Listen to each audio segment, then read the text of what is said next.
ಇವತ್ತು 5ನೇ ದಿನದ ನವರಾತ್ರಿ ಸ್ಕಂದ ಮಾತಾ ಪೂಜೆ. ಅಮ್ಮನವರಿಗೆ ಇವತ್ತು ತರಕಾರಿಯಿಂದ ಅಲಂಕಾರ ಮಾಡಿದ್ರು.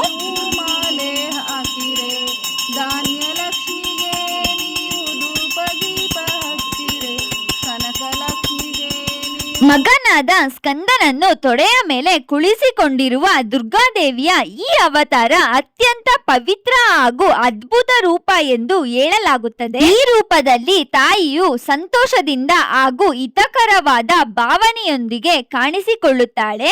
ದೇವಿಯನ್ನು ಆರಾಧಿಸುವ ಭಕ್ತರು ಮಾತೆಯ ಆಶೀರ್ವಾದ ಮಾತ್ರವಲ್ಲ, ಮಗನಾದ ಸ್ಕಂದನ ಆಶೀರ್ವಾದವನ್ನು ಪಡೆಯಬಹುದು. ಸ್ಕಂದ ಮಾತೆಗೆ 4 ಭುಜಗಳಿದ್ದು ಒಂದು ಕೈಯಲ್ಲಿ ಸ್ಕಂದನನ್ನು ಹಾಗೂ 2 ಕೈಯಲ್ಲಿ ಕಮಲವನ್ನು ಹಿಡಿದಿರುತ್ತಾಳೆ. 5ನೇ ದಿನದ ನವರಾತ್ರಿ ಬಣ್ಣವು ಬಿಳಿ ಬಣ್ಣವಾಗಿದೆ. ಫೈನಲಿ ಗೈಸ್, ನಿಮಗೆ 5ನೇ ದಿನದ ನವರಾತ್ರಿ ಸ್ಕಂದ ಮಾತಾ ಪೂಜೆ ಇಷ್ಟ ಆಗಿದ್ರೆ ಲೈಕ್ ಮಾಡಿ, ಶೇರ್ ಮಾಡಿ, ಫಾಲೋ ಮಾಡಿ.